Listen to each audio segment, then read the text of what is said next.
What's going on, the Winners Win podcast? This is your boy Loso 2.0, and today we're going to talk about Aaron in the Bible. Now, we probably talked about him before, but I want to go more into detail. But before we go into detail with him, I want you guys to subscribe to this channel. You know them housekeeping. Subscribe to this channel, like this video, share it, comment below. If you listen to this on any type of podcast platform, leave a review, 5-star review, and leave a review below so I can figure out how I can better review. Now, I remember before telling you guys when you study, right, you should have, I forgot how many was said. My mentor Tink told me you should have a minimum of about 6 dictionaries or something, because in the beginning was the words. So you have to study words, right? You have to constantly study words and try to figure out how you can keep growing, right? So that's what I'm doing. Every single day, I just write down the word and just study a word.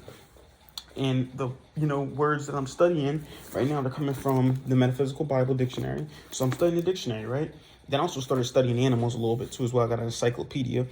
One thing is going to the zoo actually helped in a way push me towards doing that, right?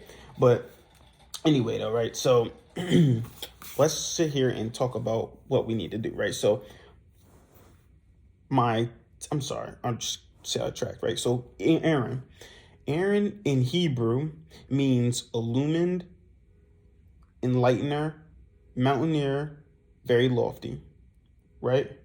He is the brother of Moses, of Israelitish tribe of Levi, and first high priest of Israel. And he was in Exodus 6:20, 28, 1 through 4.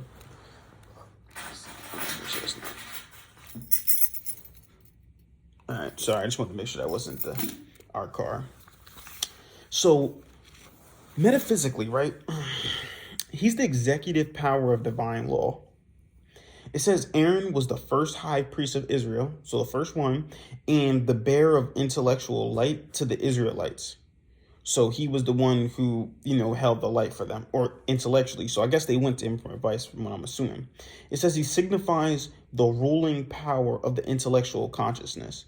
So your intellectual consciousness actually can rule over other things. It gives dominion over the other consciousness, right? And then in Exodus, right, they made that molten calf. So they made that molten calf, right, in Exodus. But that's the calf that they were making in order to, what were they trying to do? They were trying to praise it, right? They were trying to, that's what it was, idolatry. They were doing idolatry. But he helped them, right? So he helped make it. Aaron helped make it, right? When it signifies his false state of thought. Your idols are false state of thoughts that man builds up into his consciousness when he perceives the truth, but does not carry his spiritual ideals into execution, choosing instead to let his thoughts function in a lower plane of consciousness. So what that means is this, right?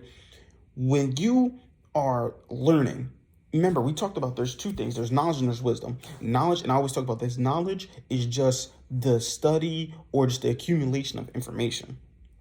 If you start to keep accumulating information, accumulate it, and just like absorbing it into you, right? But you never execute. Execution is the word. If you never execute and you just constantly just try to learn, and you never execute, that's when you start to go into that lower plane of consciousness, your lower self. You give it time to creep up on you. If you're not constantly reading, to execute, you're letting your lower conscious, that lower self actually creep up. And if you're letting that lower self creep up, you're going to end up being the person that you really don't want to be.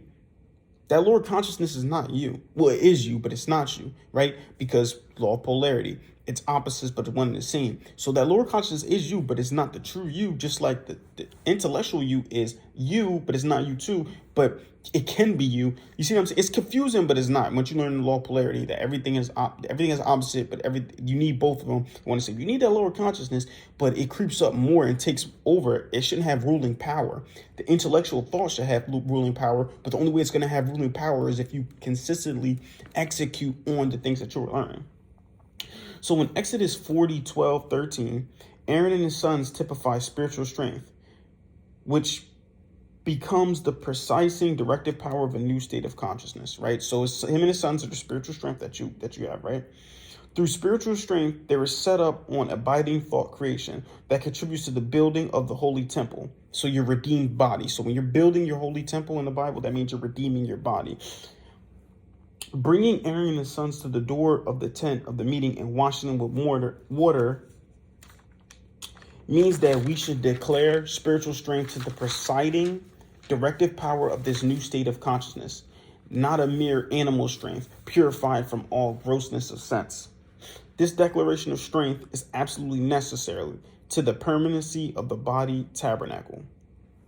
Though it is set up on abiding thought action that continues while one's attention is elsewhere, Aaron continues to minister in his priestly office, right?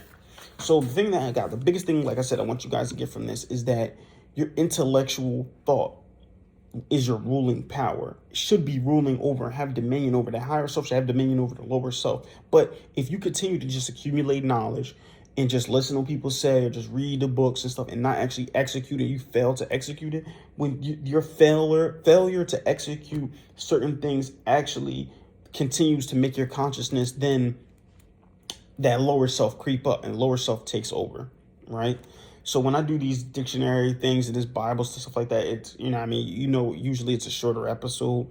But what I want you to do today is just raise your hand, right? Raise your hand below if you are literally studying your behind off, but then not actually executing on what you're doing, like not literally doing what you're studying. You're just studying it. And if you're doing that, you're nothing more than just a library, right? Why do you think librarians aren't millionaires? Because the librarians have all the books there. They're probably reading all the books, studying all the books, but they're not executing on what they're learning. Not a millionaire, right? They're just a librarian. They're just there to hold the books.